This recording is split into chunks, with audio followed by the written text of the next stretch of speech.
Yeah, so as Maciej told you, my focus as a researcher is mostly with this manuscript. It's usually called 3278 because it's anonymous for who wrote it. You might have come across it being called Codex Dubringer, but that's generally a mistaken name because Dubringer was not, of all people on earth, Dubringer was certainly not the author. But you may know it under his name. And this manuscript is pretty peculiar, and it holds a special place in general, like history of medieval fencing, at least in Central Europe. But I think, like, for the whole continent, as far as we can tell, based on the currently available evidence. So. I will give you a short introduction into the manuscript because it's important to more or less understand the cultural context from which it emerged. And this is important for this seminar because as per our previous conversation with Adrian, today I want to show you or introduce you to two big areas that are covered by this specific manuscript, and one is footwork, and it's going to be today, and the other thing is blade work or bind work, to be more specific, and that's going to be mostly tomorrow. But like, of course, when you do footwork is of course in the context of fencing, and fencing is done with swords, so we won't escape some blade work and bind work today as well.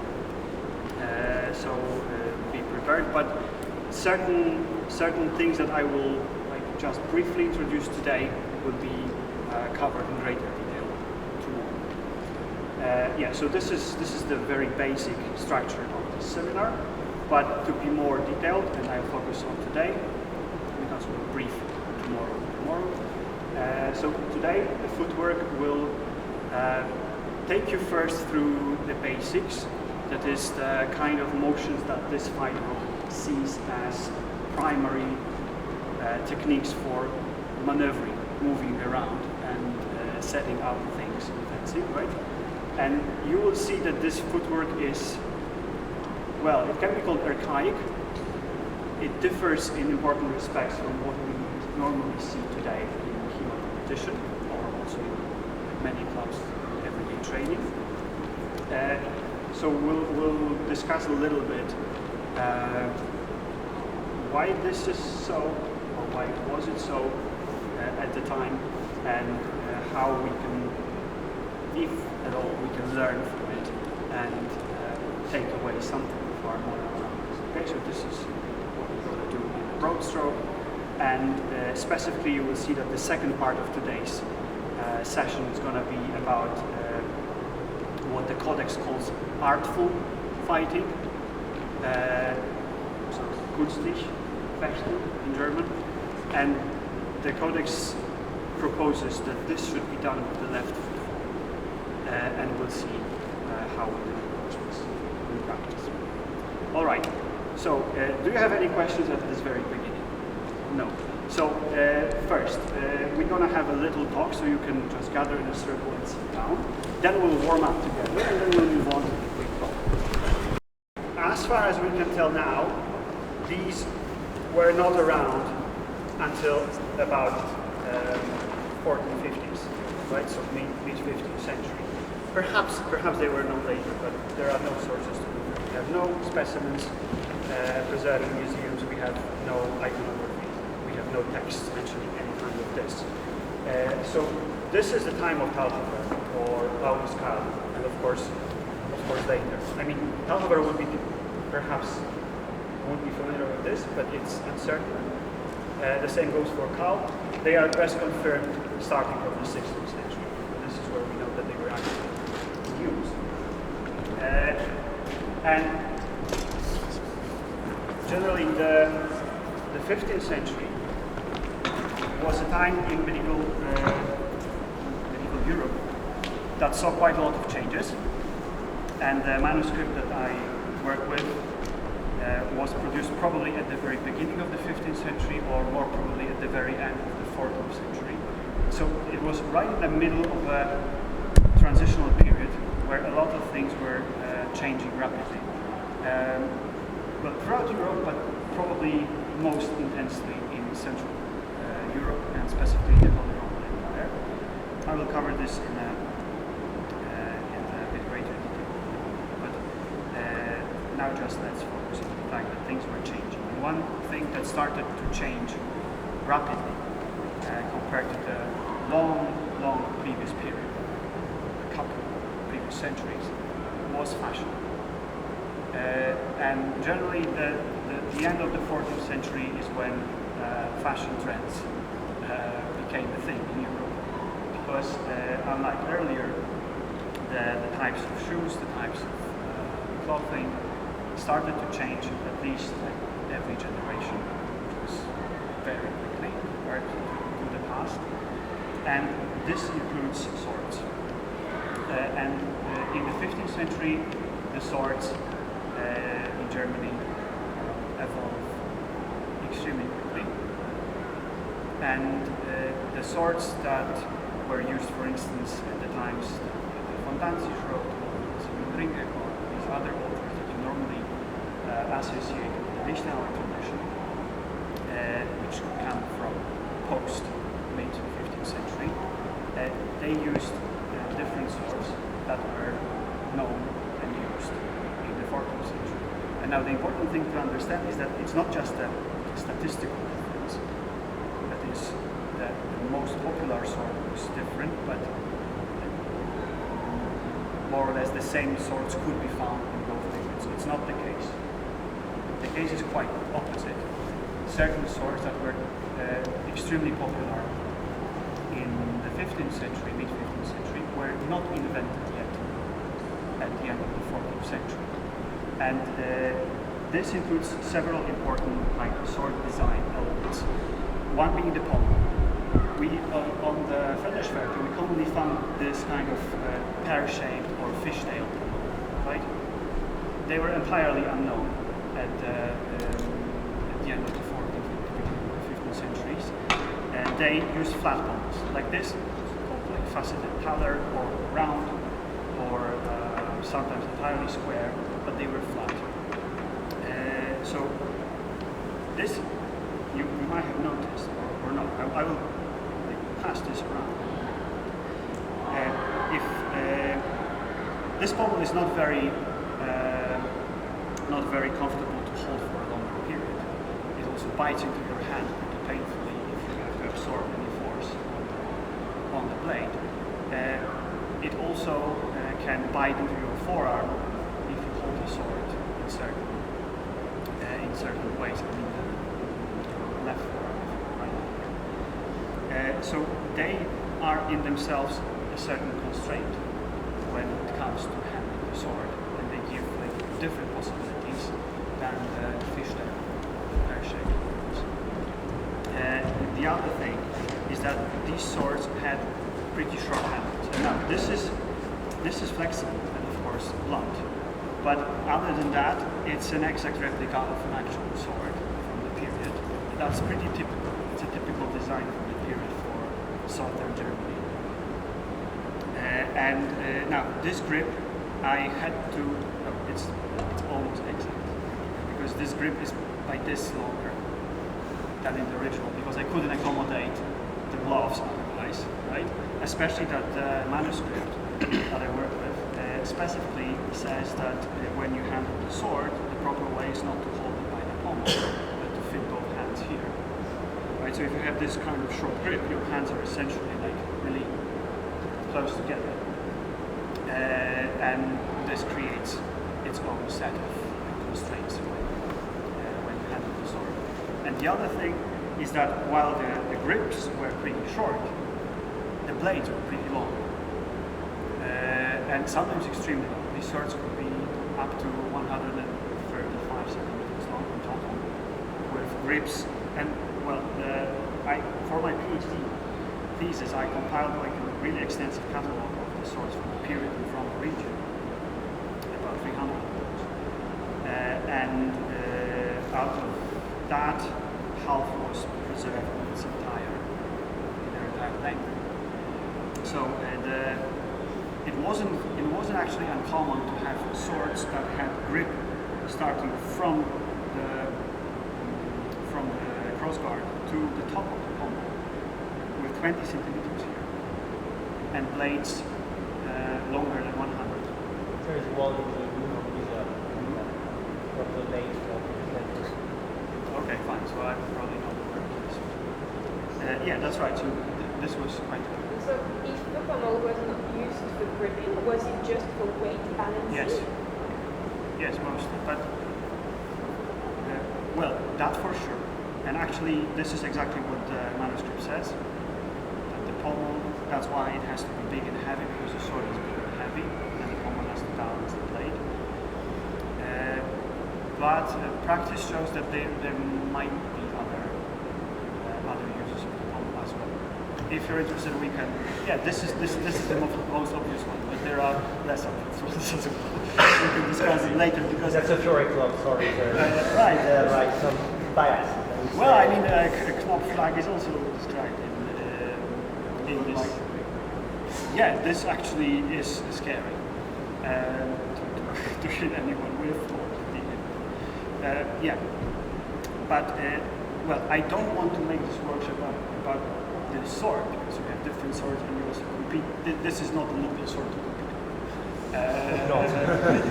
Not the plate. I have a few brave people in my club who allow me to spar with them. I also develop some control. But yeah, so you can't really take anything resembling this into competition. So yeah, I don't want to make this about handling this particular kind of sword. So if you're interested, we can talk about this when it's the question and answers. I'll show you certain things that the pommel can do. Anyway, so that was it. And now the blades. The blades were pretty wide, right? They were pretty wide throughout. And the reasons for that are probably mostly technological. Because at the time, southern Germany, and this is the place where the codex, the manuscript originated, and where Dachhofer lived, where Karl lived, in Germany where the Lichtenauer tradition emerged, as it seems. Well, that was the Holy Roman Empire's chief metallurgical hub at the time, and the largest metallurgical, the strongest metallurgical center to the north of the Alps, second only to Milan.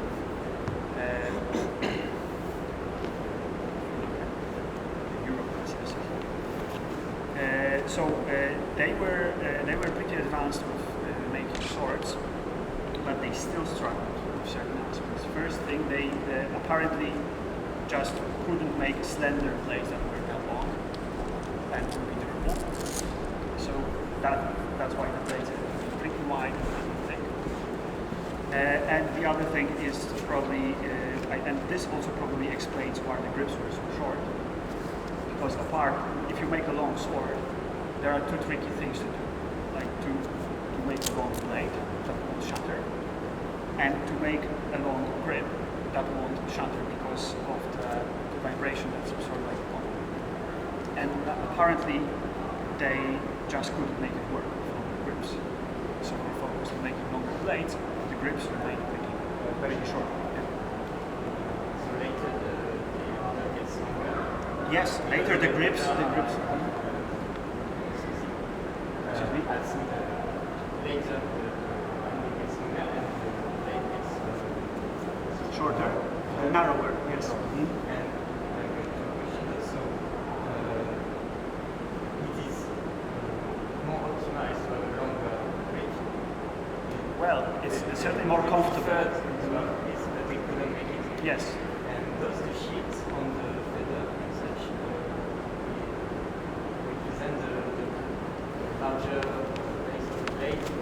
Yeah, well, that's a very good one. I don't know about the thumb. It certainly was a thing, but its actual popularity, like the thumb grip, I'm not an expert at this. There is no thumb grip in manuscript 57, so he does not do that at all. Yeah, it seems to be later fad or later fashion. Yeah, but as for the question about this preserving the original length, that's a whole rabbit hole, so I won't delve into this right now. Okay, we can talk about this later, but that's a very good question, and the answer is also interesting, but not for now, okay?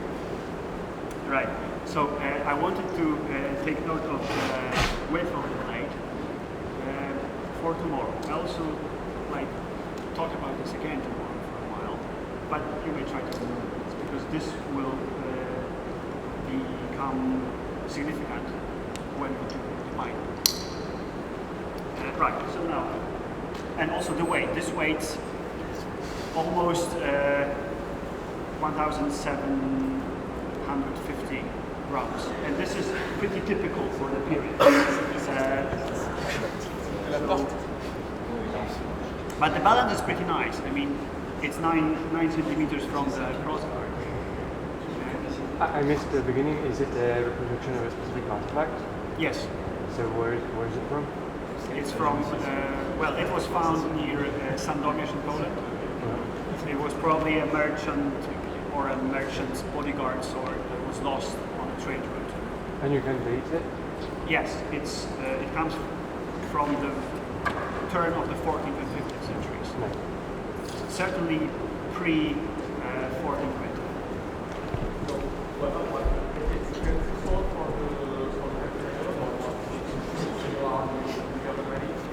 That's a great question. We don't exactly know because at the time the sources generally do not distinguish between types of swords very well. In words like a schwert is a schwert, a sword is a sword.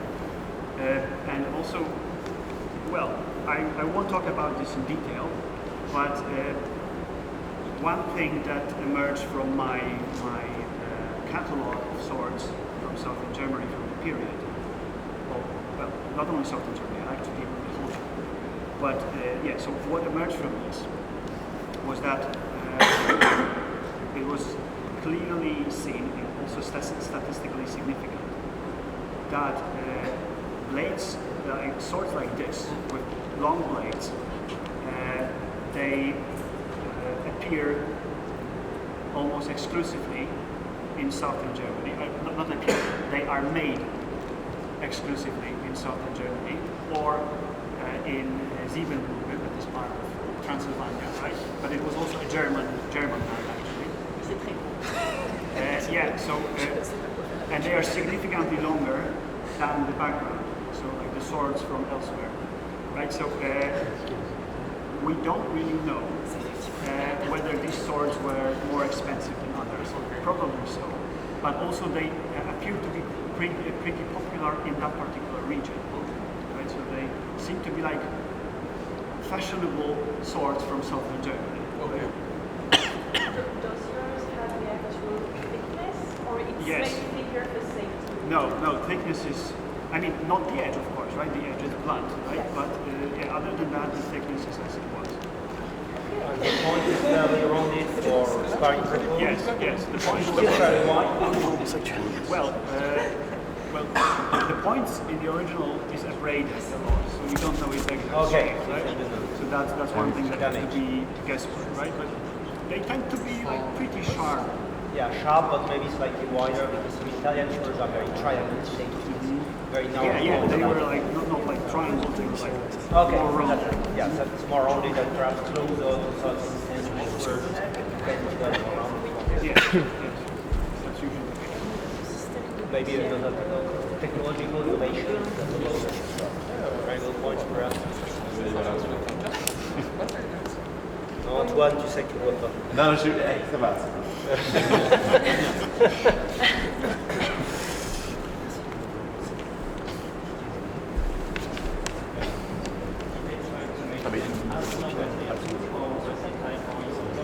Regarde, deux valves qu'une. Deux valves qu'une.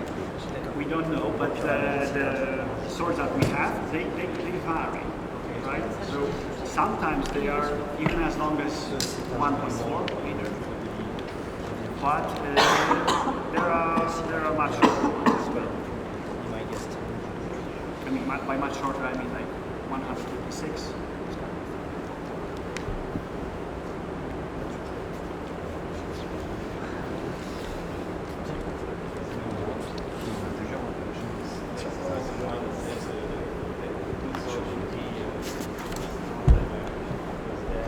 from that period. It's not from Yeah, later. not like Daddy or I mean, it's too early in story to have any kind of standardization. I think it's more. Certainly, one thing that's pretty clear from the catalog that I got is that there was no standardization. In your opinion, was it made according to the user? We have no way to know because we can't link particular source to particular people, so we don't know, right? Like there's no text No, evidence no. to that effect? No, just that we know that there are texts like this from later, but not from that period and not from German. So we don't really know. I heard it was common for musical instruments to be made for the user. And Well, I was I think wondering. we can safely assume that they were made because well, perhaps not well, yeah, perhaps the total length. One thing that people sometimes misunderstand about how swords were produced and sold in the medieval period is that they were not like made as a whole and then put on a stall and sold to a passerby, like, oh, that's a nice sword, I want that. Rather, and especially in like metallurgical regions, like south of Germany. If you now imagine that crossguard, this, like the grip and the covers and the pommel are missing, right? So we have just the blade and the tongue. This is what was made en masse in batches in places called smithies, right?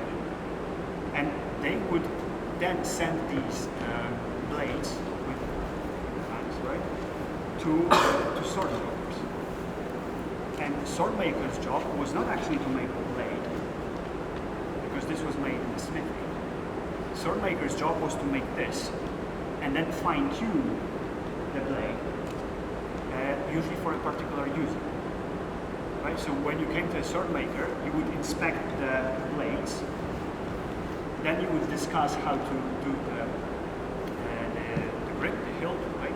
The pommel, and all this affected the final balance of the sword and its handling properties, of course, and its aesthetics, right?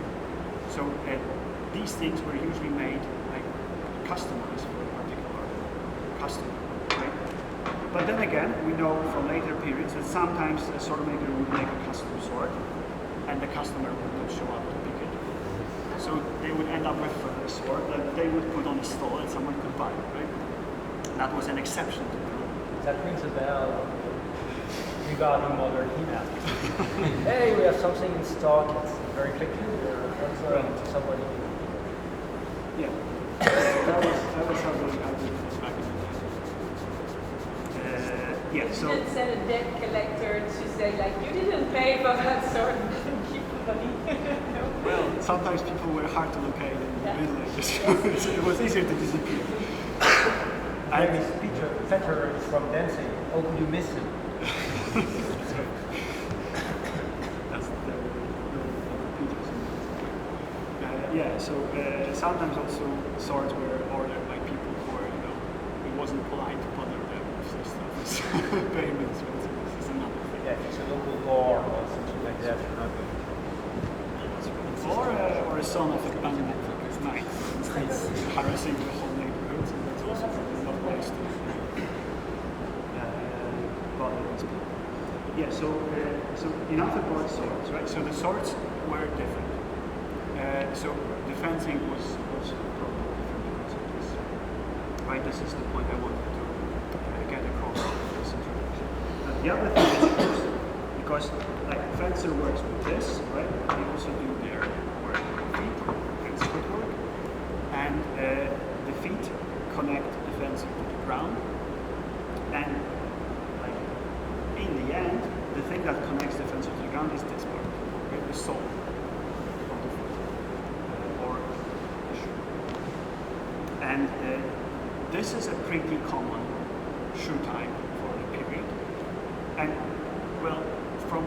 Of all things that changed rapidly in that period, footwear actually remained pretty stable for at least 2 generations.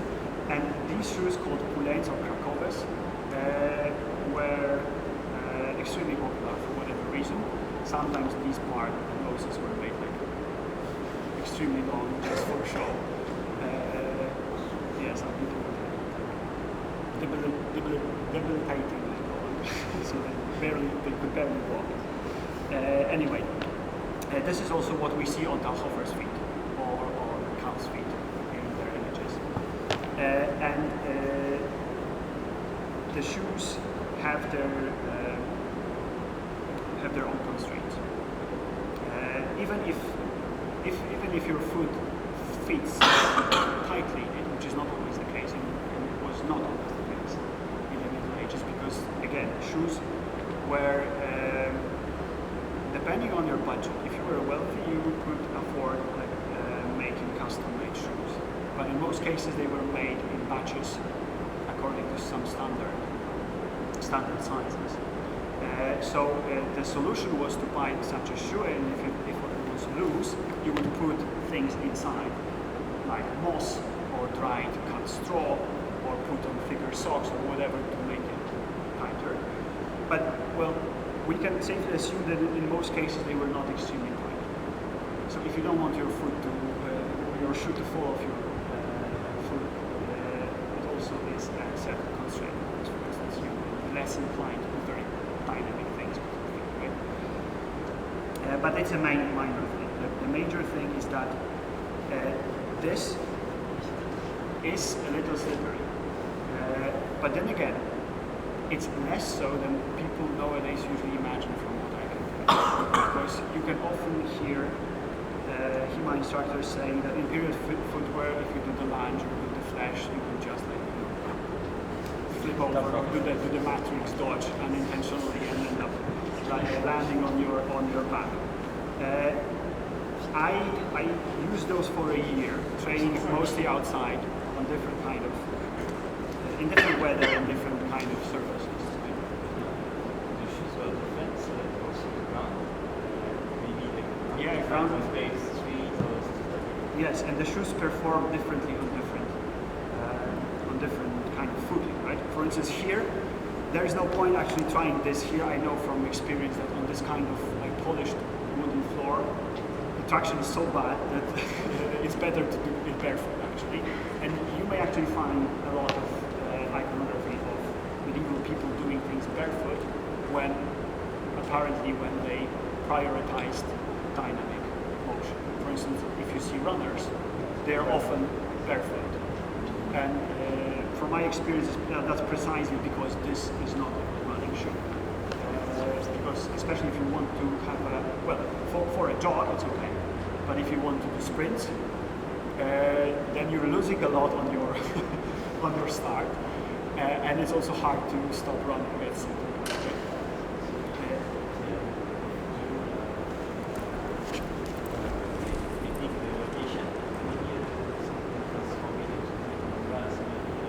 Yeah, there's certainly yes. We have certain evidence for this because there were like special spots for running chosen around towns. We know this from sources. Certain streets were considered good for running, for instance, in towns, like inside towns. And also, the interesting thing is that apparently, at least in Germany and in the Netherlands, I think. Now I'm speaking from memory, so don't take my word for that. But as far as I remember, from Germany and from Netherlands, we have accounts of foot races, and a popular formula seemed to have been a race that was essentially a sprint, so a short distance run, but they put a marker on the ground, for instance a stick or a stone, that was the finish line, and it was not the first one who ran across the finish line, but the first one who could touch it with the toe and not cross it. Oh, yes. So you'd have to be fast and you would have to stop at a precise spot, right? I like that. Yeah, it's pretty interesting. Yeah, hobnails. I think you mentioned hobnails. Yes, hobnails. After your article, I think, and you said that they were not really seen in the archaeological records. And, That's true. because it would be a solution for traction. Yeah, it would certainly help. But then again, as far as we can tell, hobnails were actually used for boots rather than this kind of shoes, and mostly for travelers like pilgrims. Right? So apparently they did not consider it a go-to solution when you want better traction. We have this one account from England that Markita Forken analyzed in one of her articles, wherein they mention sewing knots of like string, twisted string, into the sole, like making a ladder of it, and this way increasing traction supposedly. And it's specifically for arming shoes, and these shoes should be worn with the rest of the garment meant for combat, like the gowns, right? But that's just one account from England, so we don't know, and we have no record, archaeological record of this being actually done, so we don't know. Apparently they, because look, my shoes are reinforced here and here. This is also pretty common, but it was not always so. Sometimes cheaper shoes, especially, would not have this. They would have like a thin sole. Right? And I tested both, and this actually helps with traction a little. Because especially on grass as well, but especially on sand or dirt, mud, this works as a shovel, and it just digs you into the mud if you want to stop, right? And this acts the opposite way, helping you start when you move forward, right? So this helps with traction, but in a non-obvious way. It doesn't make your foot sticky, but it helps you like sort of grab the ground, right? Yeah. So just to finish the previous thought. While you can often hear from Hima people that fighting in this is a catastrophe, and this does not allow any kind of dynamic footwork that we know from modern competition, that was actually peculiar for me while I was training in those days, that I actually slipped a lot. I lost my ability to lunge or jump, but only for about 3 months. And after that, my body sort of adapted on its own. There were some subtle changes to the technique that I noticed later by reviewing footage of myself doing things. But generally, you can lunge, you can jump, you can do a lot of dynamic stuff in the shoes. But one thing, or maybe two things, that get actually compromised, and this is important in fencing practice, is that they compromise your change of direction. You are considerably slower when you have to suddenly stop and then start moving in the opposite direction. It's much easier actually if you must change something, it's much easier to sort of transfer into a sideways motion rather than stop. Stopping is really hard. That's one thing. And the other thing that they compromise is your get-off or take-off. Right? If you want to suddenly accelerate from place, this actually is where slipping happens, regardless of skill. Because if you want to accelerate very quickly, you need to thrust in the traction. That your foot will remain, the foot that pushes remains in place. And with this kind of shoes, it's like you waste half a second, even if you are skilled. You waste half a second because your brain waits for a green light from the feet, telling it that okay, we are secure, we got the grip. And until this green light comes, it's just very hard to accelerate. It's often unwise to do so. Because if you force it, then you often slip. Sorry. Last question. Does it influence the fact that we are told to have light footwork and then follow the... That's a topic for the next episode. Well, yeah, I don't think it has any bearing for right foot forward or left foot forward. it's a different topic altogether. And as far as I can tell, footwear has nothing to do. The fans with these shoes in Germany, like what you see fans in pictures that are using shoes. Yeah. Okay, during the Fiore as in shoes. Italians, like Fiore, both Fiore and Basi are fancy or not. Barefoot? Not barefoot, but with their pants.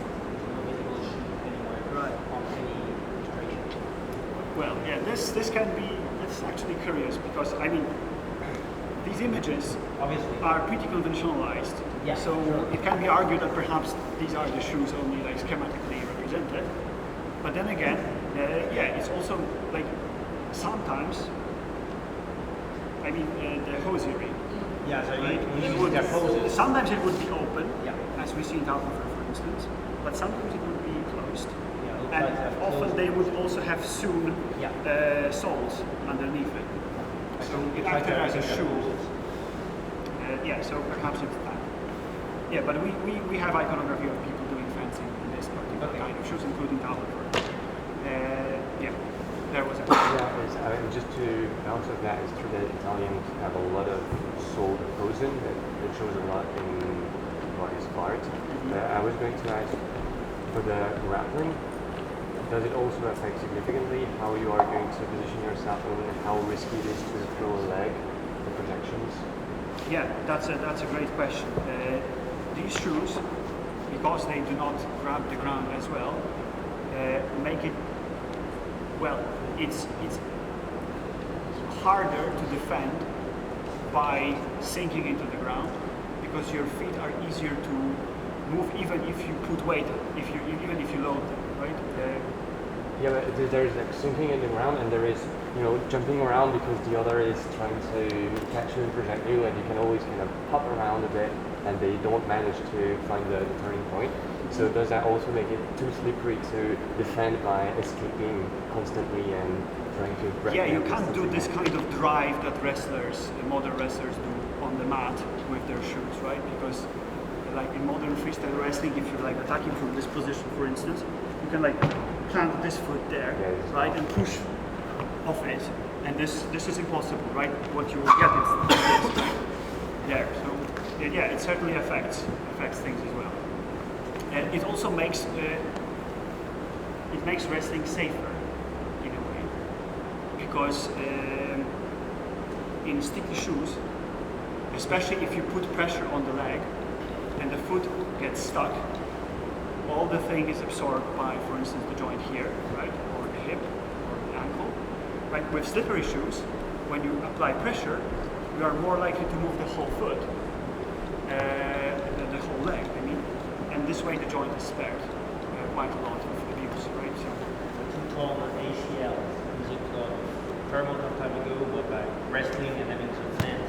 So the foot being planted, and the knee yeah, that's exactly what I'm doing. turned around. Yeah, fine. So I'll pass those around. And you may not necessarily put them on, but you can have a Don't smell the shoe. I cleaned them, so they shouldn't be that bad, actually. But if you do it on your own risk, anyway. Yeah, so now, considering all the above, you may want to, during this seminar, especially today when we do footwork, you may want to explore certain actions without your shoes in the socks. It will be too slippery, but it may give you some insight that otherwise would be missed. It's not the case of any cell we have here, but I have sparred on in a dojo with that has a Eagle dojo mat.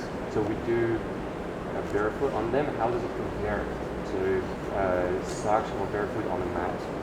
Is it the same or is it worse or is it? Well, I don't feel qualified to give you a definite judgment, right? But I do when I, for instance, when I don't have the shoes because I took them home for repair or for conservation, and I still have a workout to do, I usually go barefoot. And I generally found it that after the sole of the foot is properly conditioned, it's pretty like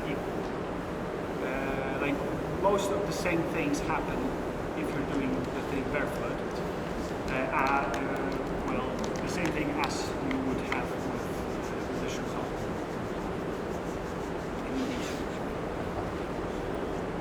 And barefoot, these shoes generally differ from movement in this.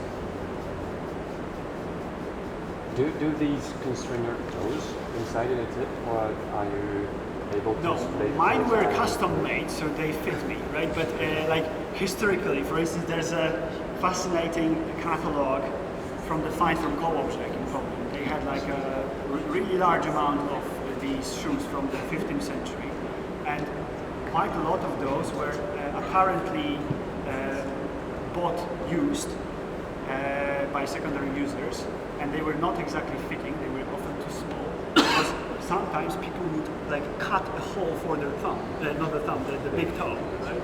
Just to stick it out. Otherwise, I don't want to bullshit, but I think I saw studies about skeletons and they found that the big toes tend to have that specific disease yes. that when you press on the bone Yeah, and it's it starts getting valgus. I forgot the Latin name for it. Yes, but it's generally your big toe gets twisted inside. Valgus. In this catalog that I mentioned from Co-Object, they also had this.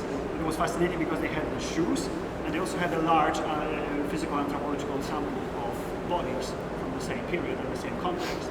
And they also found a lot of these valgus traces in the bones of the foot.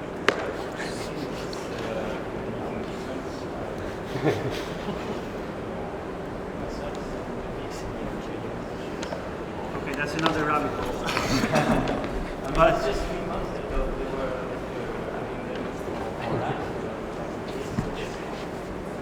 yeah, I was daily, like literally daily except Sundays. I was using them for 12 months, and certainly they affected something. I can't, I did not measure it scientifically, so I don't really know what happened. But something happened because back in 2009, I had an awful ankle injury. I actually totally messed up my ligament. I was a student, so I had no money for physical therapy. So it sort of healed. But ever since then, my joint became loose, and it would regularly, 3 to 5 times a day, would just pop out of the socket.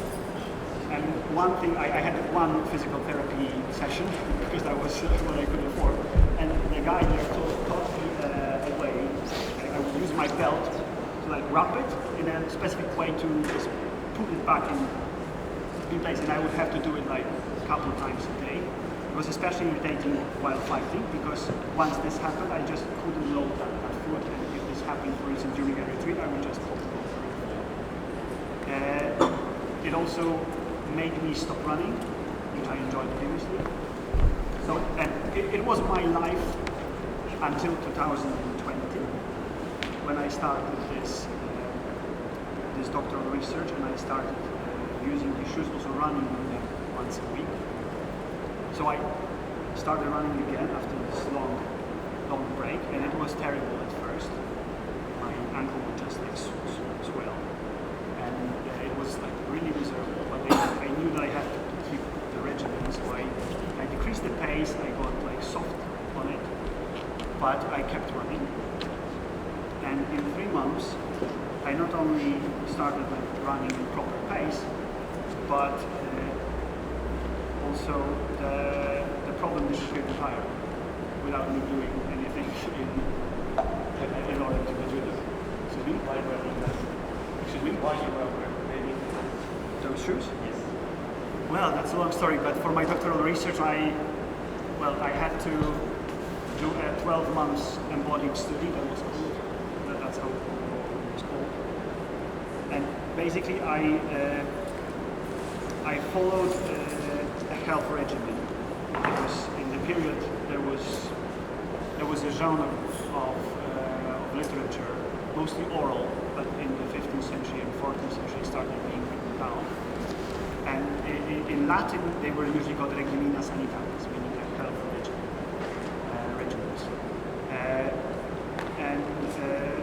followed a typical regimen, trying to balance sleep and exercise in right amounts according to their instruction. So that's why I run, and also because I wanted to recreate the constraints that may have shaped the fencing produced for manuscript 327A. I wanted to use proper swords, proper footwear, also like replica gambizons and this kind of stuff, right? So this is why Change your food diet. You choose the Talaga diet. no, because there is not enough, data to reconstruct a medieval diet. So what I did, one thing that the manuscript 327A says that if you want to be a fencer, you need three things to succeed. You need a properly made sword, you need the help of God, and you need a healthy and upright body. So I decided I need to keep my body healthy, and I also made sure that I had enough protein intake to match what they usually proposed. We have no data from exactly this period, but from a bit later, there is a lot of evidence that the fighters, be it knights, like actual knights, or burghers, identifying as fighters, they try to keep their protein intake pretty high. And we also have a nice quantification for it from the beginning of the 16th century, because we have not only documents, official documents from England specifying the diet of professional sailors, like military sailors, mariners, right? But we also have this Mary Rose shipwreck, which had its cargo, and we can actually confirm that this is what they carried as their supplies. So if you calculate what they were allowed to eat every day, it was about 130 grams of protein per day. So that's quite a lot. So this For is... the diet.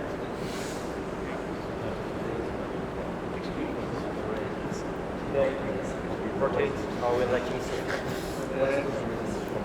Well, today I think it varies pretty. I think it's 80 grams. Yeah, I think 60, 80. This is what I found. Yeah, but I was not so much interested in researching today's norms yet, so I focused on what I am supposed to do as a medieval person. Yes, that's right.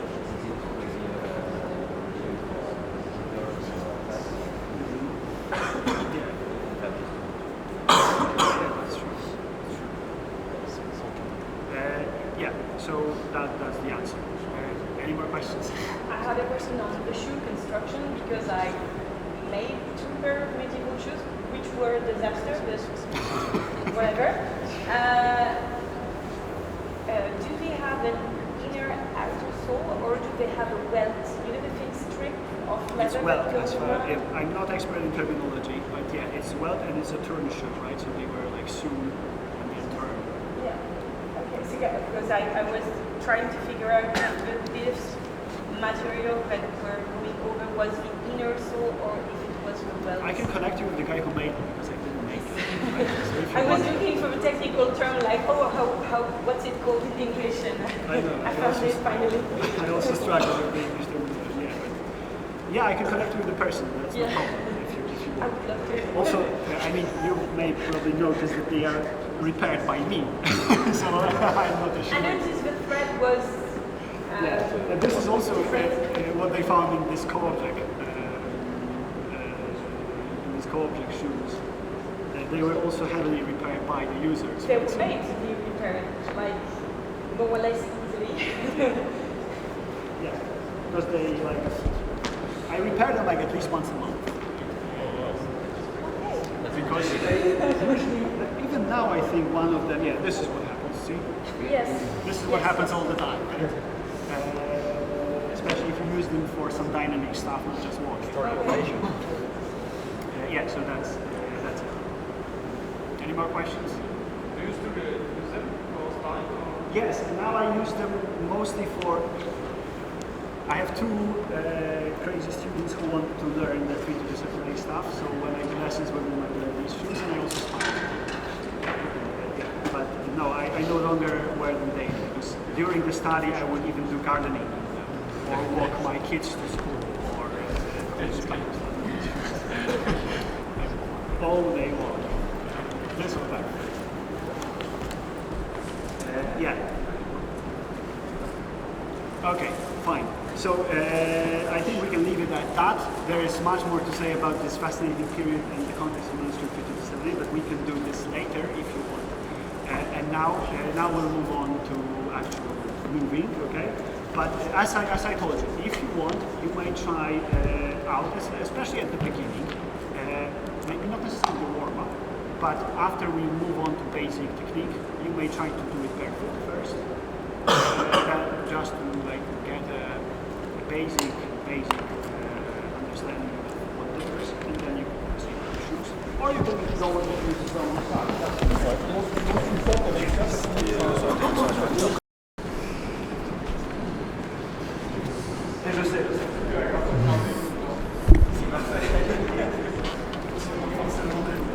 Je peux te redemander la plaque pour la base? Si t'en as une de rechange. Putain, la batterie ça défonce. The rotation of my torso that I bring into the table, right? But I want to bring my body weight. So when I do this, I remove the leg. This already puts more weight on him. And he's unable to remove this foot now, right? So I can now go behind him, still pushing the torso. Like this is what buys me time. And there, hip bump, do the body lock, okay? So when you want to go outside around the guy, the first thing you want to do is to remove this foot to be able to put weight on him, right? To make him borrow some of your weight. Yeah. Pulling him down with your right hand. Well, maybe a little, but most of it I want to squeeze it tight to my body to make sure that he's carrying my weight. Okay? Like if you want to feel it on your arm, right? So this is what I do. See, I'm not pulling it actually. I know, but it's not like I'm not trying to. You know, if I pulled, it would be like this. But I'm not doing this, right? I'm just putting weight on it, so I need to secure it, so it feels sort of little like a little pull, but it's not there. It's more towards my body. It's like this to put it to make it part of my torso, so to say. Okay? Let's give it a try. Remember, remove.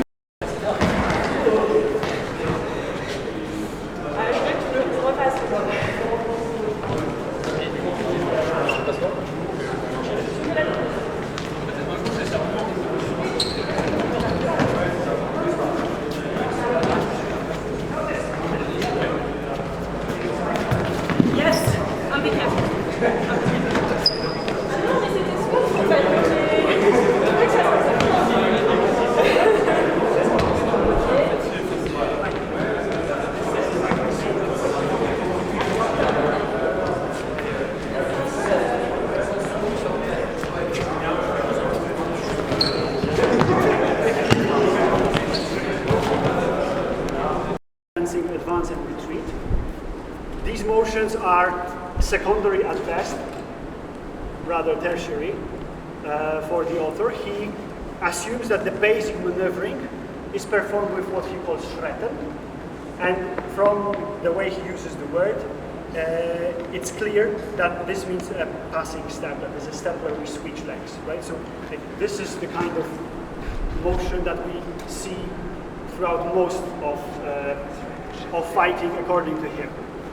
Also, it's the basic offensive action, as you will see later. But first we're gonna explore this Schretten a little. Okay? I assume everyone can do a passing step, but just to like bring your mind away from wrestling and to fencing. Let's do a round of this, going like to the front, up to here, and then on the same plane, going backwards, just to prepare your body to do the job. Because one person, and for this presentation is going to be me, well maybe it's going to be. So one person will move in like modern fencing football, right? So like this.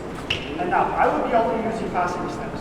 And now my job is to keep the gap between us the same as it was more or less at the beginning. Right? So we can start, for instance, in this place. So put your foot here, so we can have a point of reference. Okay. So now your job is to move me around, going back and forth, and in the end, after like a couple seconds, bring me back to this position so we can check if the distance change or not. And you are allowed to do modern footwork, and I need to do passing steps.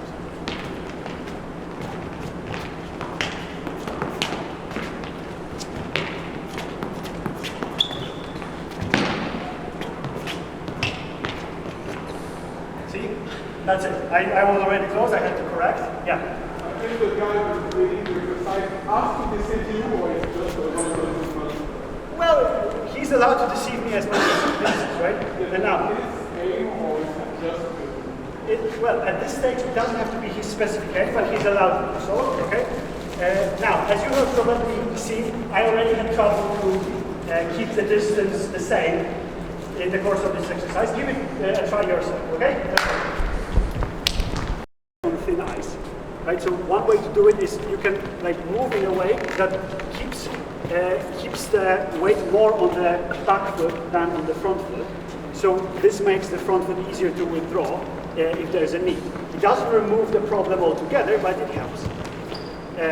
So that's one thing. The other thing, if you combine each passing step with a turn of the hip, like going this way, this slows it down both forward and backward. So the thing to consider is to keep your hips sort of locked and detached from the feet, right? This helps quicken the steps. One thing that the Codex also advises, and now my interpretation differs from everyone else's from what I saw, but I have good arguments for this, like I can discuss later. But there is a pretty often quoted passage from the Codex that says that it's generally better to approach the opponent somewhat from the side or in a curved manner than entirely from the front. And what most people make out of it, and in my opinion there are no grounds to do so, is that you should like step to the side. And this is where the circling comes from. That some see doing some astrology, astronomy together around the center of the mat. But if you see how, if you look at how the Codex uses the words that are used there, especially the word common, which is translated usually as approach, fairly so, well, it becomes rather clear that it's less likely that he means that, which also doesn't make very much sense in actual fighting. But what he means is the position of the torso. So you do not go like this towards the other guy, but you go profiled. And then you will see tomorrow also it has a lot of benefits when it comes to bind work that the Codex wants us. So generally what I do, it's harder in the gear because the gear constrains you a little. But even there, I try to keep a profile. So my right shoulder is always in the front, regardless of the foot I put. You got that point cut off or very clearly at the point you can get it like this. Yeah. There is a iconography to support this indirectly. That's right. Yeah. So that's another thing that also helps a little because it's combined with this locking of the hips, right? And then you will also see that it transfers also to the bind work that's there. Right. Okay. So now I want you to do slowly. Another paired exercise. This time weapons are involved, so grab your swords, but just swords, okay? If you're fearful, then learn no fence. But today, if you're fearful, you might put leg protection because we're gonna be Edouard now. Moves around, back and forth with passing steps. I'm allowed to use any footwork I want, it doesn't matter, right? But I generally move with him, so let's move. So I move, that's right. And now, my job is to wait for the moment. Now, wait for the moment when he makes a passing step. And do a passing step slowly. I show what I mean. Step back and do another. I want to wait for the moment when his foot is about to land, and I want to extend my sword this way or whatever way towards the leg. And now, the thing is, Edouard, being aware of this, after a couple of tries, wants to make this step so that if I do this, he's able to withdraw the leg in time for me to miss, right? That's right, more or less, right? So now, this exercise is meant to practice stepping with this foot unloaded, right? So each step is made so that you can freely remove this leg without compromising your own balance, okay? Is that clear? Okay. It's not a complicated one. So you walk with the top first, but then I prefer to step in the ball. Yeah. Like on the side, but you can also do this with the heel. Doesn't matter, as long as you don't load it. Vous avancez comme ça, au bout d'un moment, Yes, that's not the exact on part of passe it. avec une légère. Thank Et you. Let's l'autre, go. Started doing, because now the thing that you were doing there, taking away the foot, is more or less, or at least part of it, is something that the manuscript seems to call abtreten. And there is treten, the passing steps, but there is also another kind of step called treten. And this treten, when you look at how it's used and how examples are presented, is a step that specifically what you do with the front foot.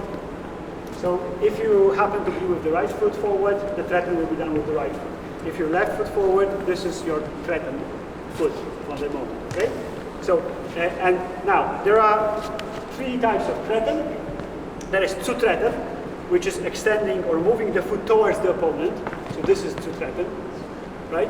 If you do it all out, then the Codex calls it volltreten, right? So if I extend fully with this, I end up in something similar You to mean that. lunge are And historical? this is called volltreten. But abtreten is the opposite motion. So if I did zutreten and I want to get back to Vogen, that is the basic guard, then I do abtreten. And also a passing step backwards consists of abtreten and then the rest of the motion that takes you backward, right? So what you were doing here was basically an abtreten transformed into a passing step backwards. But as you noticed earlier, this is a long motion, right? It takes you far away from the opponent. It takes a lot of time before you regain contact with the ground. So in actual fighting, when you want to adjust distance, it's often more favorable to do the abtreten and then withdraw the new rear foot backwards, creating a new distance, but like minimizing the time when your feet are off the ground. Okay, is that clear? So this is the abtreten. So I want you to just briefly, for like 10, 12 reps, explore this on both sides by doing a simple drill. That's also a nice warm-up drill. So you're here. You may also practice this with profiling if you want, and stepping on thin ice that is unloading the front foot, right? So this foot is light, this is heavy. So the drill is like this. If I start with the right foot forward, then I load this foot, step on thin ice, and then abtreten, changing feet. Hop, there, hop, there. So I withdraw it, and then step back. Hop, there, hop, there, hop, there. Keep the shoulder, right, keep the profile.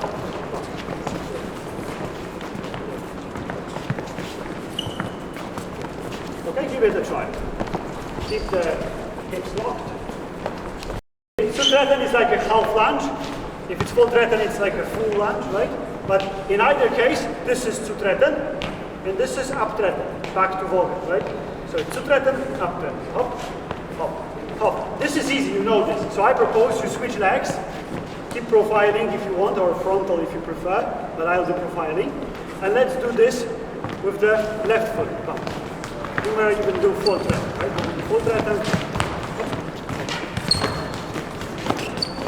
That's zutreten and abtreten with the left foot forward. Streten, that's right. What's this?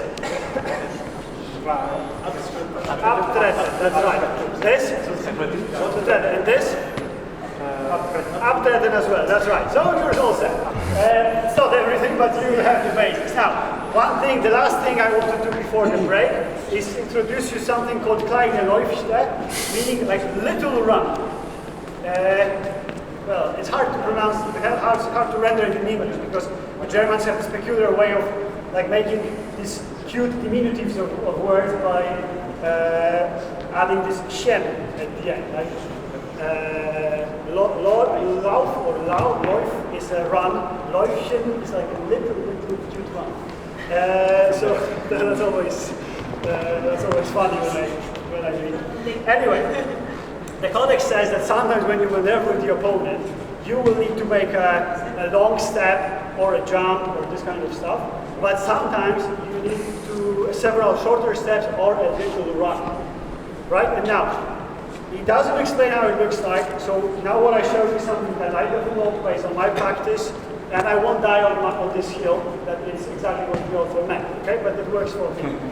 So what I understand as kleine Läufchen is that if there is a need to adjust the distance a little, but I want to make it quickly, in a way, either just to catch up with the opponent or just to build some pressure and perhaps appear aggressive in his eyes, then instead of like doing a slow step, I can do something like this. So I make like a tiny, almost non-existent passing step, just crossing a little bit through my front foot and then immediately switching back to another passing step. So it's like two passing steps combined almost into one, right? So I can move slowly, there, there. And you can of course make a couple of those to make a longer little. In the text, it's mentioned in the armored section but not explained, so I don't know if it's even the same. But it is something that I invented because one particular guy in our club was beating the shit out of me and I had to develop something to deal with his ability to chase me and also do really convincing feints that he exploited mercilessly. So I had to develop a way to open distance quickly backwards. And what I came up with is that I started with an abtreten, right? There, I see that he's still chasing me, so I need to increase the pace. So I do another abtreten and then make a jump out of the abtreten without putting the rear foot back on the ground, right? So it's there. Oh shit! You're Romain Canon. Excuse me? Romain Canon does that, the Olympic. Yeah, that's true. And actually, he does a lot of abtreten, and I've been looking at him. For that reason. Yeah. Yes. So it's slow, faster, pump. So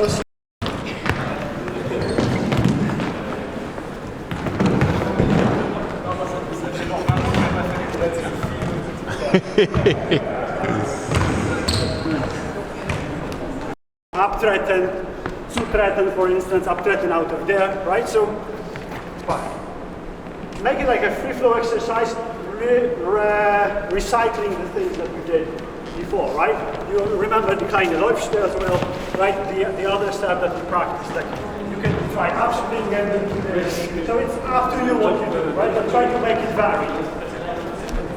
Codex, when I say codex, I mean manuscript, okay? 327, it's actually a codex. Whenever manuscript, we'll explore how the manuscript assembles these footwork pieces that we saw in isolation into specific actions that are meant to hit the opponent. Okay? And the primary tactical complex consists of some kind of threat done with a passing step, which then gives us a short parry from the opponent, which is not followed with a riposte, at least not a direct riposte, but instead the opponent leaves the bind. And in this situation, what the codex proposes is that we immediately extend and do zutreten to hit the opponent as soon as they withdraw the weapon from the bind. And this action is called nachfolgen, meaning chasing or pursuing. And now, so like the basic, and we started from the left leg to make it a bit easier with the nachfolgen.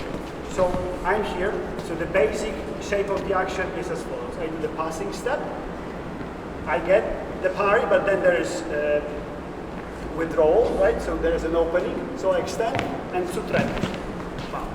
There. And as you know, after zutreten there is no dismotion, so the only way that I'm now left, the only other footwork that I can do is abtreten back to guard, or perhaps even all the way towards a passing step backwards. I cannot extend any further if I did the footwork, right? I can do like a short zutreten and then extend into footwork if I want, right? But then is the limit of where I can go, right? So there is no more chasing of the opponent, just a one may be too tempting to try to catch the opponent off guard, and after that I must do up threat, okay? And withdraw back to guard. So first thing first, this is the easiest way we can go about it. Now still without the weapon, just some solo practice. Go with the hand first, because this is also what the manuscript often proposes. Hand first, almost extended, passing step. Imagine opponent leaving the bind, extend, to threaten, bam, and back to guard. Okay? Give it some time. Just this first. It's a very like school-like situation. It's rarely, well, you can rarely do this exactly as I show you in combat, but it's just a try. Start with this and then explore it further. Okay? So let's imagine, yeah, opponent can be in this kind of guard. So I want to first establish a bind, but not by seeking his weapon, because this will be easily deceived, right? If I try to like go and try to touch it, he can like disengage and I'm in trouble. So this is not what I want to do. Instead, from there, I will commit only a little to this kind of shred, like this, right? Not very much. I can even do the stepping on thin ice thing if you want. But what I do is I early present the blade, and I see if he binds it or not. If he does, I stay there for a tiny second and decide. If he's like committed to the bind and I feel that he actually wants to be there, then I'll just up threaten and there is nothing to be won in this exchange, right? But if the opponent is either very weak, I feel that the sword is like, it's not really present there, or he touches the blade and then removes the sword, then I go with the knockball, right? So I'm here, bam, there. The sword, I feel the sword is weak, so I extend and knockbolgen thrust, and then up threaten back to guard. It's an easy exercise, okay? But I want you to really commit to this little moment of freedom. It should be no longer in the very beginning, let's say 1 second, it's okay. But in actual combat, it will be much shorter, okay? So you can shorten this. So the thing is that you start with the hand, but as the hand goes, before it completes, you already make the step, establish the bind, okay. I felt it's pretty strong, so I want engage. Bump, it's bump, that's right. So this is what I try to do. And now I was turning already to you and I lost balance, but the thing is that if you do this and the opponent steps back, let's do this, make sure that you keep your balance, okay? So keep focus on the opponent, do not lean forward, do not lean to the side, and then get back to the guard position. So once again, I don't know what's going to happen. Now, there's a bind, I don't want to engage, I step back. Mount there. I didn't reach, that's okay. Do not chase further, okay? Like, one of the things that Codex teaches through the concept of measure is that you should respect your limits. If you miss, okay, you miss, like, suck that, own that, but do not try to like, I don't know, I can score by leaning a little bit, because often if I lean this a little bit, he will strike my blade away, and I'm in great trouble because I can't recover, okay?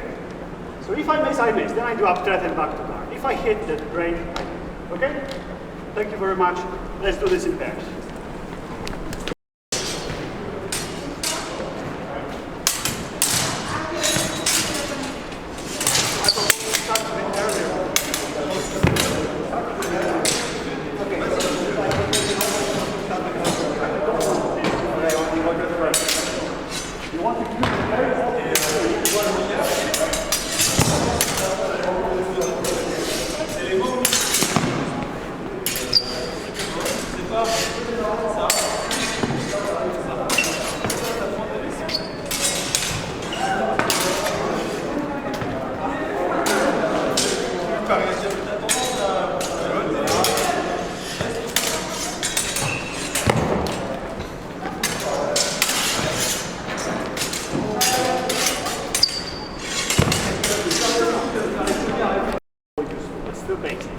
Is a situation where the opponent stands with their point presented.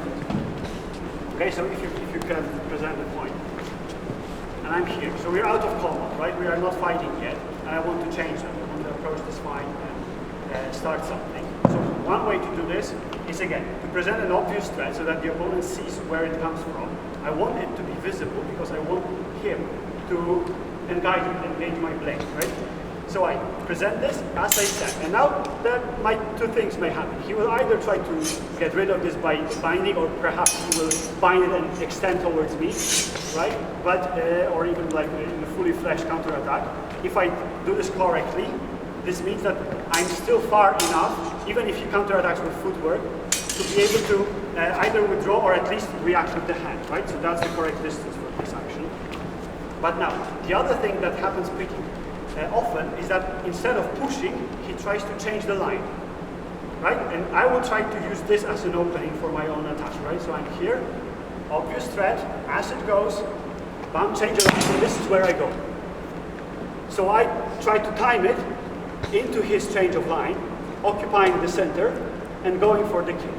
Okay, and now it's crucial for me to, as I felt that, okay, he did abziehen, from the guy who wrote the manuscript, it's largely irrelevant where I go, where the opponent goes. It's important whether he is on the bind or not. As soon as I feel he is out, then I extend, and it's extremely crucial to go like to your full extension, because this is your shield. This is your only shield then. Okay? And if he goes low, for instance, he changes line to the low line and presents the point towards your belly, for instance, look, this is what protects you, right? And then again, another concept that's crucial is that you, when you attack, you go gleich zu Mord. That's your first decision point. That is, you extend the point, and only then you see if there's a green light for footwork. Okay, so you don't combine the two together blindly, but you extend arm first. During the extension, you see what's happening and whether there is a green light or not. In this case, let's do it again. Right? So bam. He changes the line and stays low. Because if it was the case, it's a simple case. I just go forward. But if he, that's right, this is, I extend, but instead of going there for a double, right, I can still change the decision. I can extend low. I can either try to snipe his hand and back off, or I can withdraw altogether, or I can proceed with binding his sword or whatever. We won't explore every concept. What we need is that if you feel there, you start, if you feel that, okay, now, let's do this. Now I'm safe, so I will proceed with my own attack, right? If I don't feel safe, I immediately withdraw, okay? Abtreten hand towards myself, okay? And I'm out of this situation. Okay, this is one of the things that I mentioned that the Codex understands as moderation or measure. Right? I do not enter situations where I'm not sure of the outcome. Okay? Maybe not sure, but when I can't control the outcome with a reasonable certainty. Okay? So once more, I don't know what's going to happen. So it's clear threat, right? There. If it's nothing, if he does nothing and I feel safe, I can do like this. But the most important thing is to, there's this, extend, and then make your decisions. Okay, once more. There. I'm not confident enough to go there. There I could, but in this exercise, let's focus only on abziehen or hard bind, okay? Because in this case, I could go forward. Let's go again. I want you to limit yourself to 2 stimuli. That's it. There, I can go there, but not further if I don't feel safe. Bam. There, I won't go there. Bam. There I can go, right? But I propose that you clearly change the line or be strong, okay? So just these 2 things. Either be strong or change the line. And to change of line, you first extend the hand and then add footwork if it's safe. Okay, clear? How much do you extend on the preparatory motion? That's a good question. Extension, like this, perhaps? Yeah. What I usually do, I keep some reserve. Yeah. Because full extension is rigid and it's hard. Well, you don't control your hand fully, right? So it's something that looks more or less threatening, but it's easy for me to withdraw from if I feel threatened. Okay. Or I can still some reserve to extend it further if I decide to go forward. Okay. Let's give it a try. It seems somewhat irrelevant what the opponent is doing as long as you see that they are out of the bind. In this case, he advises you to rush in with your hand and then with your body if there is a need, right? But now, practice, especially tournament practice, shows that it's not entirely irrelevant what the opponent is doing, especially if they go low. because from the low positions they can do the undercut, which seems unknown in the manuscript. So manuscript has no specific recipes how to deal with it. So it needs some, if you want to deal with it, it needs some like creative work. And now the thing that I started doing, and it works like sort of fine. I mean, statistically it works towards my side if I do it correctly. That is, if I do not make a mistake and I keep doing this, I might get a few doubles. But generally I will tend to get points this way more often than the opponent. And now this is what I do. And at the same time it's pretty consistent with the manuscript teaching. So probably you should want to straighten the...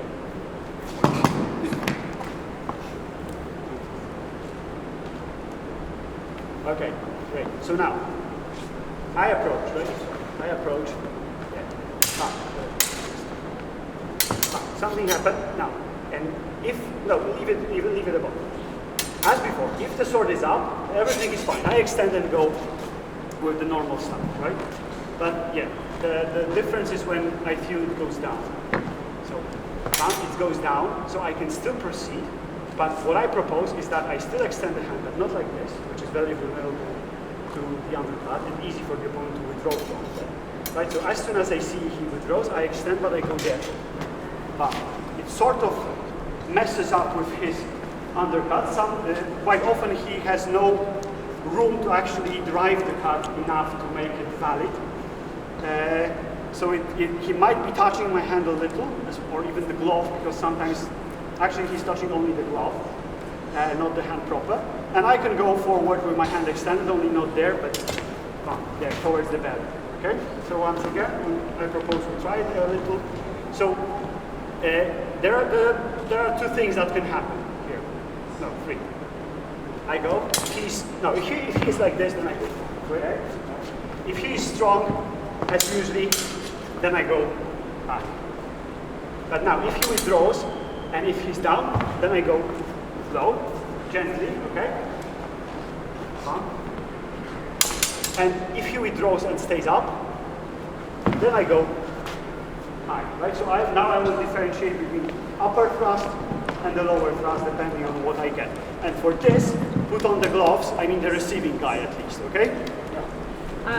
Can you show again the retreating step that you're doing when I do just the up thread. So if he's strong, let's show it again. He's strong. Okay, yeah, I get it. This is what I usually do because I was doing a backwards. Yeah, most of you are doing passing passing step. It's also doable, but up thread like leaves you in the fight more than doing the passing step. Yep. Right? Okay, let's go. It's about measure. This time understood like more like actual measures.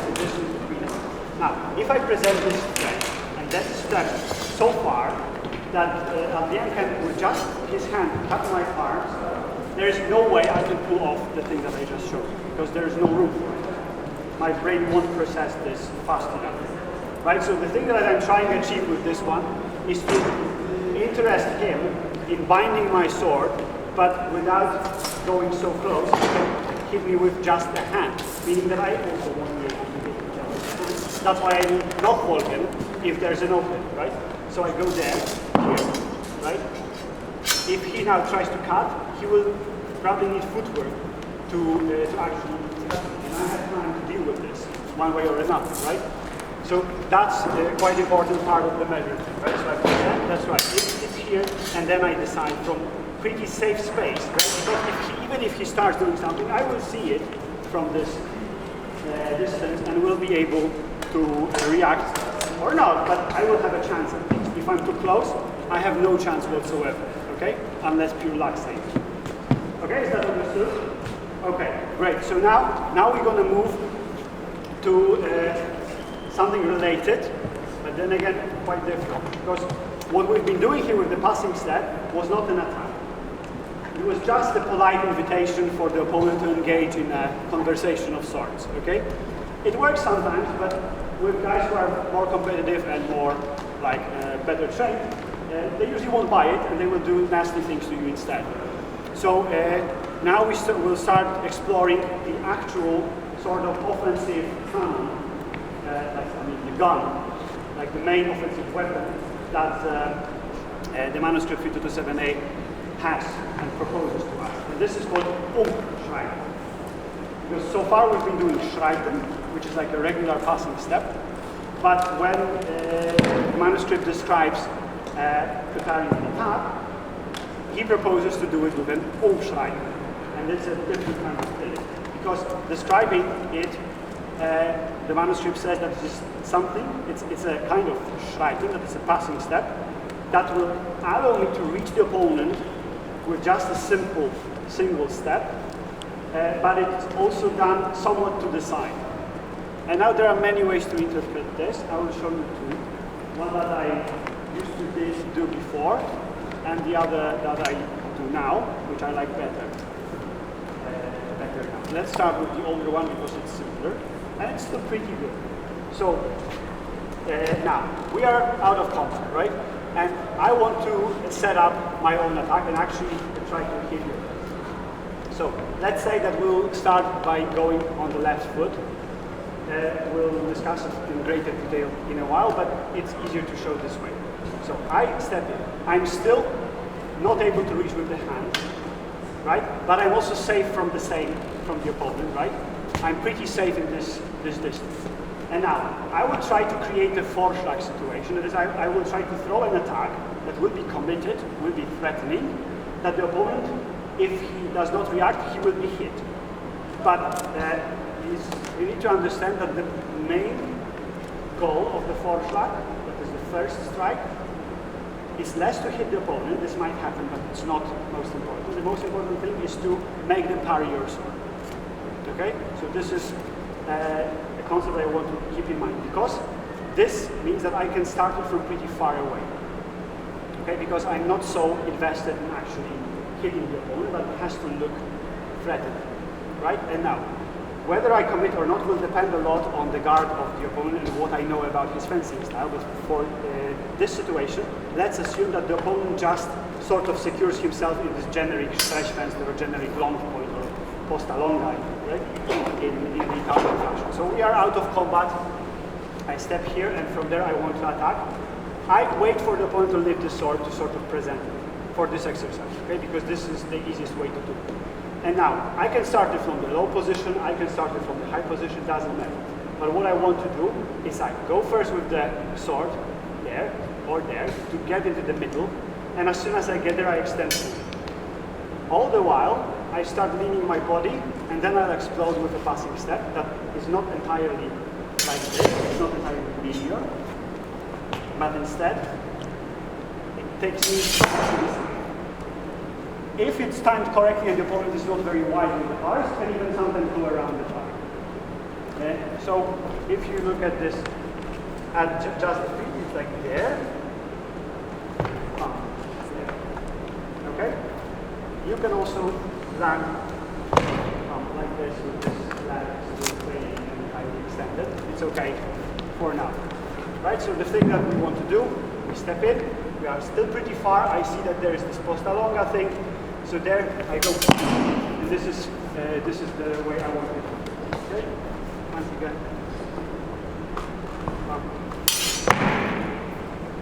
Okay, let's give it a try. Just for now, this simple thing. From relatively simple distance, and then we would do the knock volume, right? But here instead we are not establishing the bind first. We attack straight away. Okay, so we are here. There is no bind, and I decide I want to give it a shot, and I go with a Umschreiten towards the target, okay? So that's one important difference. And now, because of this, because I don't probe this first, I need to be careful with the distance, because if I get here, for instance, and he suddenly explodes with an attack, then I'm in trouble. It will be hard for me to parry this, right? If I'm here, he explodes, this is going to be easier for me to defend from where I am, okay? So you need to, and that's the key thing with training Umschreiten, to find a distance where you can really quickly close the distance towards the opponent, right? And attack from the last inch of this distance without getting any closer than necessary, Okay? And this is what the manuscript also says, because it like reminds the reader that you should attack from the measure where you know you're going to reach them with a single umschrein. Okay? Not farther and not closer. Okay? That's important. And now, what we're going to add to this exercise, because what often happens is that the opponents see, because it's a pretty long attack, even if you do it quick, it's pretty long. The opponent will often have time to retreat at least, or maybe do something with the weapon. What we're going to do in this exercise is they're going to bind our sword and retreat. So like do the thing that most people would do seeing your attack, right? So I'm here, I know I can try attack. This is what he's going to do, okay? Bind my sword and retreat. And after that, he will extend the sword towards me, but not quickly, just like getting back to guard.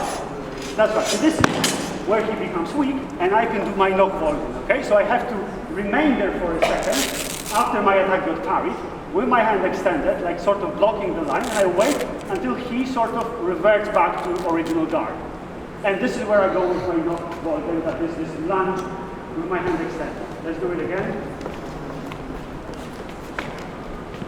Here, again, retreat, back to guard, and this is where I go with my knock volume, okay? Is that clear, or do I need to repeat that? Can you just... One more. Okay. So see, I know I'm safe. He can't reach me with the hand. Even if he starts running at me, I will have time to start defending, okay? So I'm pretty safe. But I know also that I can like present a reach that he will have to take care of. That's right. And as soon as you revert back to guard, I extend and do my knock volume. Okay? Thank you. Let's go. Yeah. No, the question was, I don't think it feels quite risky to just go back to the guard. It's like you have an easy time breaking. Remember, this is an exercise. Okay. In combat, you actually, because when they fight, Attaque, parade, reprise. Ouais. Ok, touche point.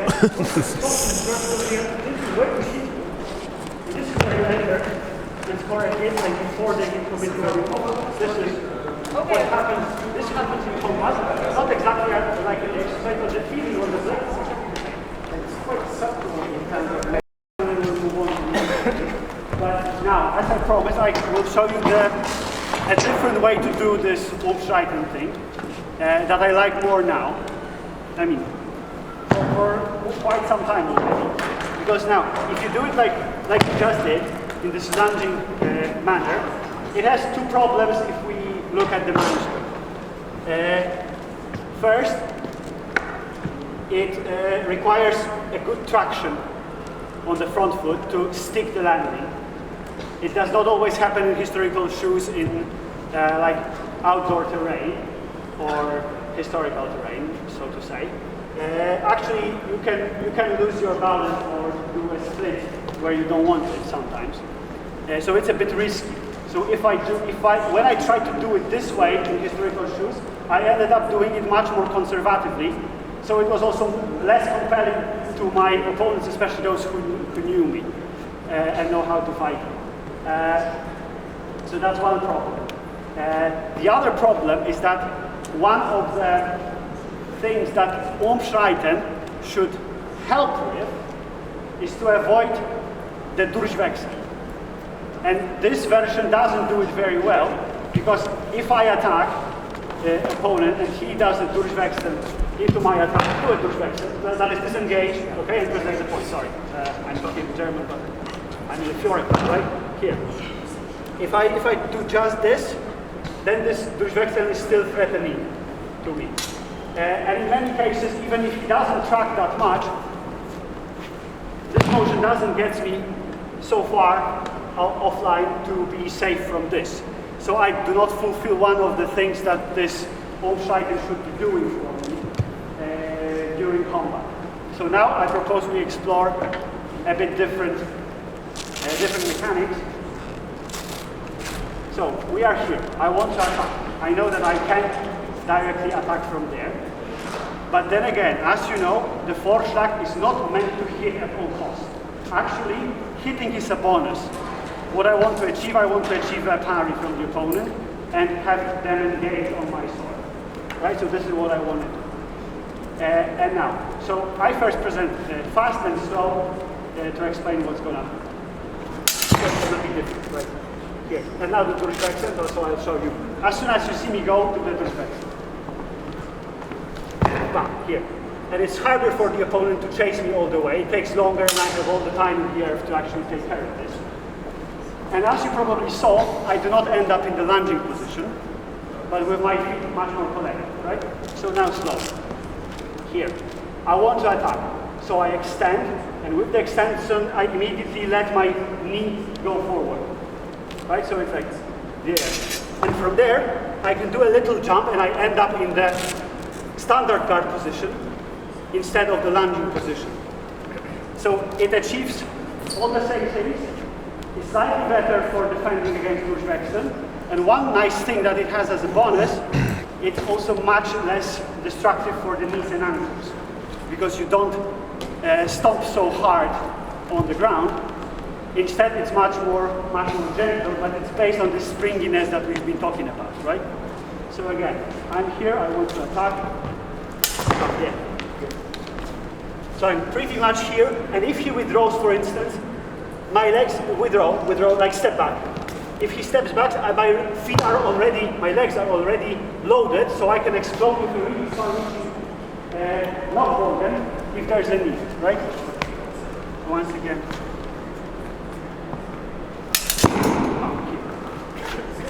Right, so this is the alternative way to do it. So if you want, give it a try, okay? But first slowly. Focus on extending and already with the extension, going with the knee back there. And then there's a little jump and you are not in the lunging position, but in the balanced and guard position, okay? Thank you. Let's give it a try. Right, you can start with the undercut, you can start with the Zwerchhau, you can start with the thrust, the cut, to the head, to the hand, to the body, whatever you want, right? As long as you can convince the opponent to parry and you are able to go with the knock-ball with them if they are in it. Further up, because it's we haven't been very successful with the last bit because when there was the disengagement that stayed low, basically there was one that was going to be impaled without any possibility to do anything about it.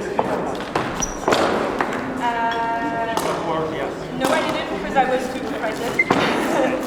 Like he was like, no, he wins. I see. But so okay, so that's one first question. So maybe put on the mask, okay. Now, important thing about it.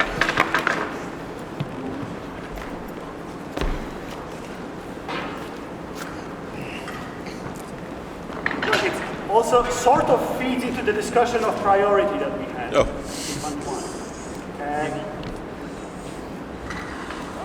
The Codex advises us that if we decide to attack, if we want to guide the approach, to do it in a measured way, but still, if the opponent messes things up, that this does not show interest in our blade, and does not open the distance by retreat, just stands there, they must be hit. Okay? So, now, if the opponent tries to go for an undercut or a disengage while you attack, and you do not actually commit to the attack, you will be screwed. Because now I'll do the wrong way. Now give me a point. Now give me a point. I will do it. Give me the point, and as soon as you see me attack, just lower, not up because I have no goal, but show me where the undercut is. The wrong way would be like this. Right? Because I didn't hit, I'm already threatened, and it's not a good thing. Right? Now I'll try to be gentle, but I'll show the correct way. Instead of doing this, I should go like here. So when I connect, I already plant the sword at the opponent. He's hit, and I can start like pushing them away. This is my primary shield. And this might be some kind of priority in the mind of the manuscript author, right?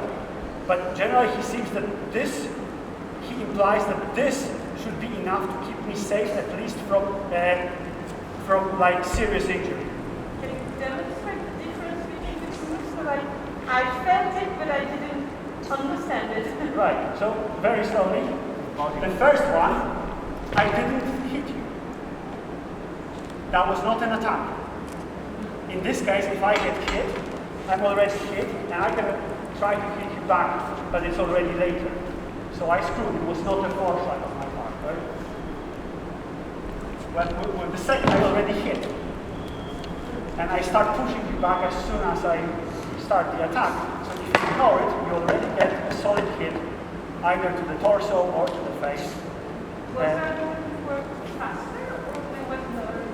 No, I do it from the exact same distance with exactly the same length of step. The only reason is that I extend the hand. Right? So this is very important, that if you want to attack, you want to attack. Like there is this saying from, like paraphrasing Master Yoda from Star Wars, like, do or do not, there is no try. Like if I attack, I must attack. Which means that if the opponent ignores the parry and ignores the retreat, they must be hit. Right? So you need to be like committed to the attack. Okay? Let's remove the mask. I'm going to discuss this. Yeah, there are questions. First question. What I see the underlying assumption here is that the swords are of equal length. What happens if you have the swords are of equal length? But you spoke about some like maybe variation in sword's length. So how do you reconcile what you're saying if you have different length of swords? Yeah, that's a good question, and I don't know because the manuscript like ignores this question altogether, so we don't know.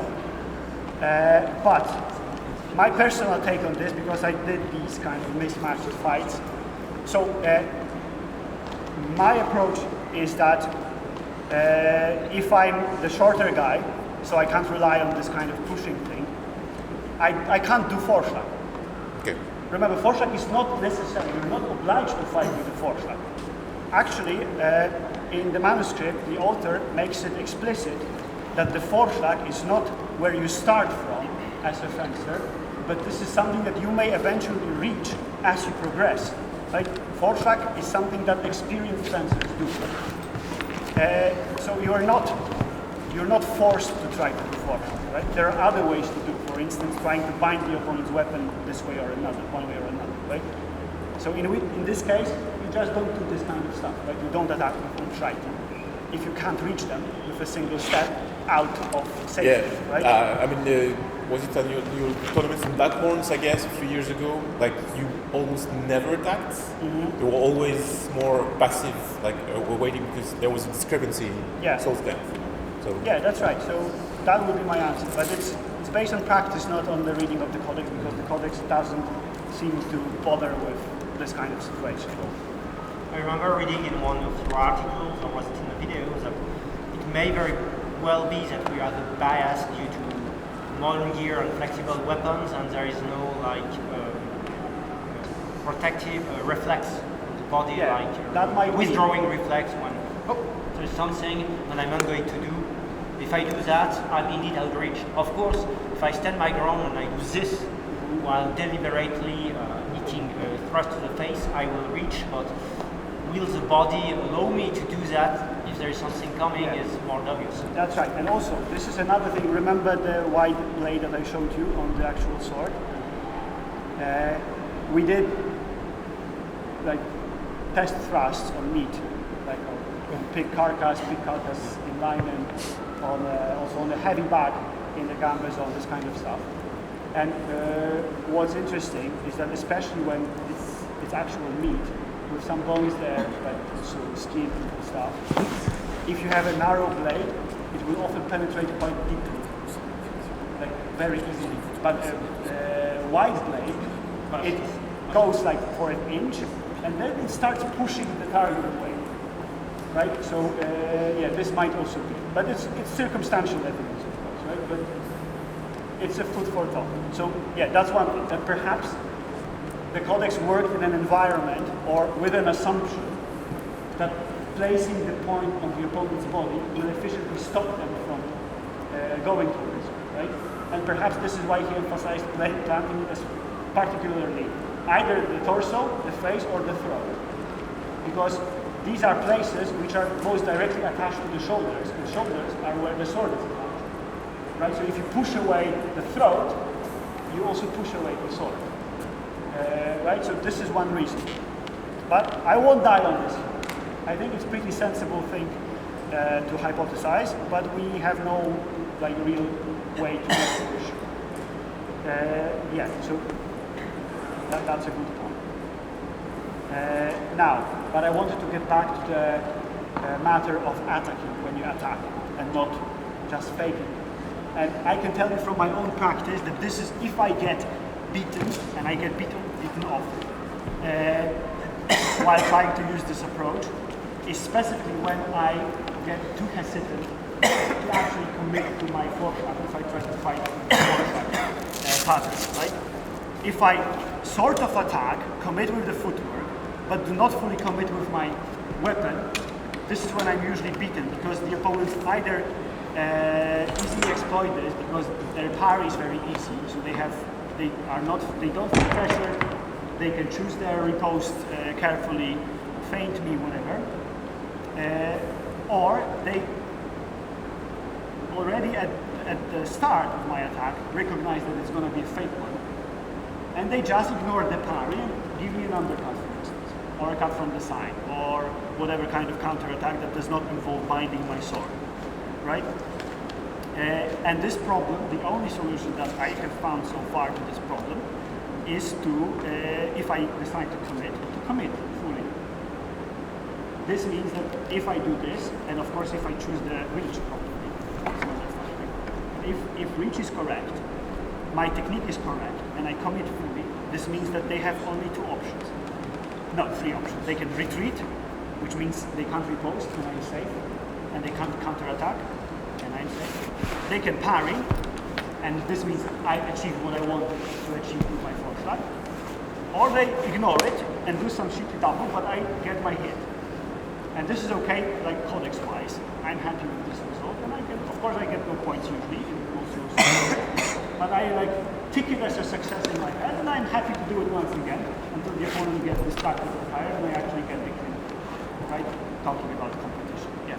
But like in a competition, when you don't know the fencing style of the opponent, I guess it's a technique you have to use once you already probe them a bit, so you know if it's like really nervous. Yeah, usually. That's what I do. But I think, the Codex has this interesting passage that, it happens often that a good master gets beaten by a peasant if the peasant is brave enough and accidentally does a fortune. Right? So you can also win this at least one point, or one exchange. You can win this way, just entering, bam, going all out. Okay, I won. Great. But I usually do it after probably. Is exclusively to the head of the body? No. But that's his preferred target. But as you will see, especially tomorrow, there are other targets involved. And the Vorschlag doesn't have to be to the head of the body. This is the preferred way. But we have an example. We won't cover it during this seminar. But there's the Durchwechsel, for instance, the disengage, basic disengage, starts with a Vorschlag thrown at the hand. And if the opponent protects there, then you disengage and stuff, right? So we have this sort of things. I can see how a hit to the end prevent my opponent from hitting me back, like when I push him. But if I hit him in the left arm and he's right-handed, how does it prevent him from that's a technical mistake. Yeah, this shouldn't happen, so but it of course will happen sometimes. To aim for disabling him. Well, if you want to push them back or disable them, like if the swords were sharp, aiming for the head or the organ, the eyes, or the throat, probably is the best solution. Right, so this brings us to the concept of Vorschlag and Nachschlag that I wanted to briefly clarify now, because what you just saw, this primary tactical complex, is like, for the author of the manuscript, this is like the perfect, ideal, most desirable Vorschlag Nachschlag situation. The one we did with Umschlag, right? I go with a committed attack and I either hit or I get parried. And if I get parried and they go weak for whatever reason, or entirely out of the bind, I go with the Nachschlag that I have prepared in my head, that is this Knockvolken, right? This lunge that we can do.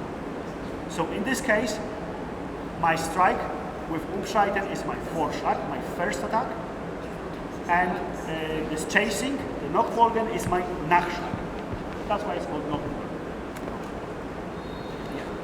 during this exercise, we like attacks by side-stepping on our dominant step, or dominant sides. Does it work like jumping on the other side, or is it? Perhaps it does, but I haven't tried it much because the codex seems to be like focused on the right side, Right. the dominant hand side. Yes, but Sure is is it- left side. There's the same motion, but it's left side when you start inside the line. Yeah, I would guess That's so. what we're asking.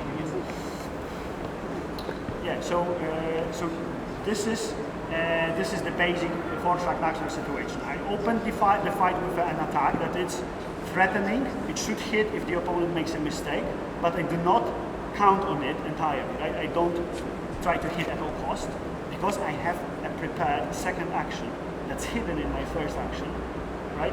And I just look if there's a green light or a red light. If there's a red light, the context generally says, okay, abandon, escape, retry later, right? This is the basic solution. But if I have a green light, I proceed with already pre-planned action, which should make it quicker than my opponent's action, if his action, of course, is not pre-planned, right? But if they have to think, then I have this cognitive advantage over them because I have prepared the action before. Yes. Do I only have that 1-2 combo prepared in my head, or do I go for the Vorschlag and then, depending on if it's weak or strong, choose my tool like... That's a very good question, and the answer is no. No? Yeah, I mean, there is an interesting passage in the manuscript when he goes in greater detail about the four-track Naxxrack, and he says, okay, four-track must always go with Naxxrack. Generally, you should try to do them as one thing, so as close to each other as possible, and while entering the fight, you should have a ready technique in your head prepared before, and when you find the right place and time, just do it and hope for the best. That's with sharp contrast with the later sources where it is you're bound and in-depthly try to figure out what's happening. That's right. And Really, but still, there is decision making, right? But he seems to be working, rather opting for working with what we now in cognitive science or exercise science is called go, no go decision, right? That's very modern actually, because like modern fencing, I get you used it, but it's like you take a long time to go, but when you go, Yeah, so it's sort of something like that, right? So you go with a pre-planned action and you're just looking for a green light. If there's a green light, you immediately go to your next step, but not any further. There are just two steps in this, I mean in the primary tactical complex, right? But of course you can have more techniques if you're capable of holding them in your head, right? Yeah. But let's say I took the Vorschlag, but this situation is not ideal for my Naxxrack. it wasn't the fourth line. I withdraw. No, it was a four. If it was parry, it was a I four. got a very strong parry or whatever. I withdraw with the, I forgot already, the step. Right, But it's yeah, not, so- it's different from doing Abzu. Abzu is after I hit. I'm not expert on Mayer's terminology, so I don't know what's up to is. There's Abzu already in the codex at some point. That's why I asked. Abziehen or Abziehen. I can find the page. Abzug is from Abziehen, but it's something very different than in Mayer's. Okay. Because Abzug is the leaving of the bind. This is Abzug. Because I was told it was the same word, No, but it's not the written same differently. thing. Okay, cool. Again, the codex, the manuscript is a bit different than the text. Yeah, so answering your question, because it's a very good question, and the codex actually has an answer for this. Because if it happens that you get a green light, a red light after your fortune, so you initiate with your attack, you had the Naxxrack like this knock volume, for instance, you wanted to do this knock volume, but you see, okay, he isn't that weak, or he does something scary, I don't want to proceed. Now you have two options. You can either withdraw, like for instance, go up track and just escape from the